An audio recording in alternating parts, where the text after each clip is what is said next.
हमने शहर को दी एक नई पहचान, हम हैं सिंघानिया बिल्डकॉन। मध्य प्रदेश में अपराधियों और दंगाइयों के खिलाफ हो रही बुलडोजर की कार्रवाई को लेकर छत्तीसगढ़ के मुख्यमंत्री भूपेश बघेल के बयान पर सियासत गर्मा गई है। मुख्यमंत्री ने यह कहा है कि छत्तीसगढ़ में अपराध हुए हैं तो उन पर पुलिस ने बड़ी तत्परता के साथ कार्रवाई की है। यह छत्तीसगढ़ के मुख्यमंत्री ने कहा। छत्तीसगढ़ में कानून का राज है, ऐसा नहीं है कि बुलडोजर चढ़ा दिया जाए। मुख्यमंत्री ने कहा कि न्याय कोर्ट के द्वारा होना चाहिए, दूसरे के काम में दखल नहीं देना चाहिए। और यह पहली खबर क्यों है जरा समझिएगा। चूंकि मध्य प्रदेश में बुलडोजर के जरिए कार्रवाई हो रही है, एक मुख्यमंत्री यह मानता है, यानी एक सरकार यह मान रही है और दूसरी सरकार बुलडोजर के जरिए कार्रवाई कर रही है। बुलडोजर ही ब्रह्मास्त्र है। तो जरा सुनिए क्या कह रहे हैं भूपेश बघेल। पुलिस को काम करने से किसी ने नहीं रोका और पुलिस ने बहुत तत्परता से कार्रवाई की है। तो छत्तीसगढ़ में कानून का राज है। ऐसा नहीं है कि बुलडोजर चढ़ा दे। न्याय होना चाहिए, लेकिन वो न्यायालय के द्वारा। जो अपना काम हो उसको खुद को करना चाहिए, दूसरे के काम में हस्तक्षेप नहीं करना चाहिए।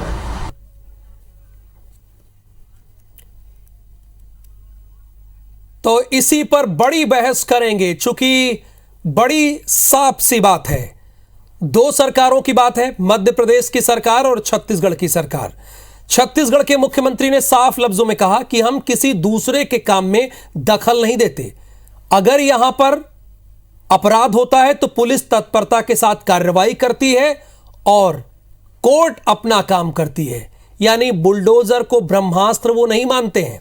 उनका साफ तौर पर कहना है हम ऐसे ही बुलडोजर नहीं चढ़ा देंगे, कानून अपना काम करेगा। लेकिन मध्य प्रदेश में ऐसा हो रहा है। तो डॉक्टर हितेश वाजपेयी मध्य प्रदेश सरकार का पक्ष रखेंगे और छत्तीसगढ़ का पक्ष रखने के लिए हमारे साथ थोड़ी देर में सुरेंद्र शर्मा जी जुड़ जाएंगे।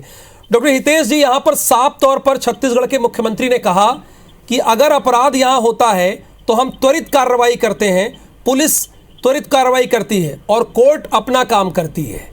इस पर आप क्या कहेंगे? देखिए, मुझे लगता है कि हम लोग बहुत स्पष्ट हैं और तुलना इसलिए नहीं की जा सकती है कि हमारे यहाँ हम लोगों का तरीका ज्यादा प्रॉम्प्ट है। बुलडोजर की कार्रवाई एक अलग बात है, अपराधियों के लिए जो प्रशासनिक कार्रवाई होती है वो अलग है। बुलडोजर उन पर चलता है ऐसे ऑर्गेनाइज क्रिमिनल्स जिनके पास अवैध संपत्तियां हैं, जिनकी अतिक्रमण पे जिन्होंने कंस्ट्रक्शन किया, सरकारी जमीनों पे किया है। और ऐसा करके हमने लगभग 20,000 करोड़ रुपए की संपत्ति को मुक्त कराया है इन माफियाओं से, जो लगभग 18,000 एकड़ की शासकीय और निजी भूमि मिलाकर इसमें आती है, जिस पर इन दबंगों ने कब्जा कर रखा था। तो हम लोग तो बहुत सीधी सीधी बात करने वाले हैं। भूपेश बघेल जी को जलेबी बनाने की आदत है, वो बनाते रहे। और छत्तीसगढ़ सरकार का पक्ष रखने के लिए शैलेश नितिन जी इस वक्त हमारे साथ जुड़े हैं, कांग्रेस के ये प्रवक्ता हैं।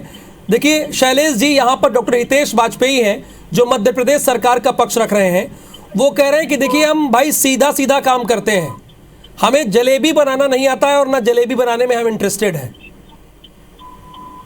शैलेश जी, राजनीति और प्रशासन जलेबी बनाने का काम नहीं होता है जी। छत्तीसगढ़ में मुख्यमंत्री भूपेश बघेल जी जिस तरीके से छत्तीसगढ़ की परंपराओं को, जिस तरीके से किसानों के हितों को, जिस तरीके से आम आदमी के अधिकारों को कायम कर रहे हैं, वो एक मिसाल है पूरे देश के लिए। छत्तीसगढ़ मॉडल की चर्चा आज पूरे छत्तीसगढ़ में ही नहीं पूरे देश में हो रही है। आज ही हमने खैरागढ़ का चुनाव 20,000 से अधिक मतों से प्रचंड बहुमत से जीता है। ये जनता का जनादेश है। मुख्यमंत्री भूपेश बघेल के साथ छत्तीसगढ़ की जनता का समर्थन है। जहाँ तक भूपेश बघेल जी के बयान का सवाल है, ये बात उन्होंने बहुत स्पष्ट कही है कि अगर कोई व्यक्ति तनाव और नफरत फैलाने के लिए सरकारी अमले का उपयोग कर रहा है तो ये तो बड़ी दुखद स्थिति है। अगर कोई मान लीजिए किसी मामले में कोई बात है तो न्यायालय का फैसला होना चाहिए। प्रशासनिक अमले का दुरुपयोग करके अपने राजनीतिक हितों का साधन करना सिर्फ और सिर्फ भाजपा कर सकती है, ये किसी और पार्टी की सरकार नहीं करती। और भारतीय जनता पार्टी ने मध्य प्रदेश में इसे बेहद आपत्तिजनक तरीके से दिखाया है। तो यानी तनाव और नफरत फैलाने के लिए डॉक्टर हितेश वाजपेयी, देखिए 2 सरकारों की बात है, मैं तो पत्रकार हूं, आप दोनों की बात बता रहा हूं, मुझे जनता को रिपोर्ट करना होगा। आप नफरत फैलाने के लिए बुलडोजर चलाते हैं, ये छत्तीसगढ़ सरकार मानती है, इस पर आपका कमेंट? देखिए, बहुत स्पष्ट सी बात है, मैं और खुल के आपको कह देता हूँ। जैसे इनको पता लगता है कि जो दबंग हैं या जो गुंडे हैं, माफिया हैं, वो मुसलमान हैं, तो इनको डर लगता है उसमें हाथ डालने से, क्योंकि ये माफियाओं को दबंग।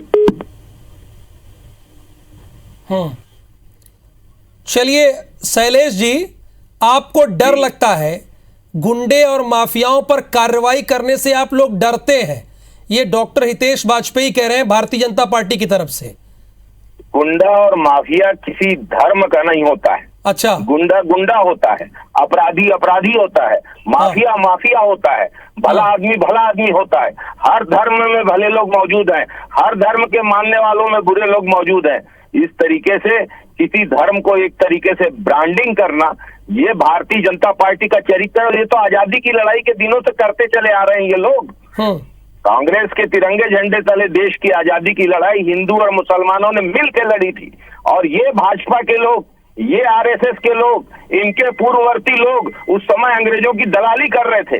आज किस मुंह से ये लोग ये बेकार तरीके से धर्म और धर्म के बीच में नफरत फैलाने की बात करते हैं? दलाली करना था, तो हमने देखी आपको इस स्तर पर चर्चा करनी है तो भगवान मालिक है आपका साहब। नहीं हितेश जी बोलिए, जवाब दीजिए ना आप इसका, कोई बात नहीं है, आप जवाब दीजिए इसका। शैलेश जी भी आपकी बात सुन रहे हैं, देखिए जनता तक बात पहुंचनी चाहिए। क्या होता है इसका, क्या जवाब दे? मैं भी कुछ अपशब्द कहूँ, मैं ये कोई अच्छी बात है क्या? तो ये कोई स्तर थोड़ा ना होता भाई। मैं सीधा बात कर रहा हूँ कि हम बिना धर्म को देखे हुए हम सीधी कार्रवाई करते हैं। हमने 20,000 करोड़ रुपए की संपत्ति को, जो 18,000 एकड़ है, मुक्त कराया अवैध कब्जे से, माफियाओं से, दबंगों से, अपराधियों से। ये अपना फिगर बता दें। तो ये दलाल और आजादी और ये कहाँ से आ गया? मैं सच कह रहा हूँ, जैसे इनको पता लगता है दबंगों का धर्म मुसलमान है, तो ये लोग डरते हैं। हम धर्म देख के कार्रवाई नहीं करते। इन 20,000 करोड़ में त्रिपाठी जी भी हैं और अब्दुल भाई भी है, हमें इससे क्या फर्क पड़ता? तो हमारी सरकार एक सख्त सरकार है। ये लोग तुष्टीकरण पे चलते हैं, इसलिए कोई फिगर नहीं दे सकते। नहीं तो मैं तो सीधा कह रहा हूँ। चलिए, आप दोनों का बहुत बहुत धन्यवाद हितेश वाजपेयी जी, और लंबी बात आपसे होती, लेकिन समय की पाबंदी है, इसलिए आपका बहुत शुक्रिया। शैलेश जी, आपका भी बहुत बहुत शुक्रिया इस पूरी जानकारी के लिए और चर्चा में हिस्सा लेने के लिए आप दोनों का।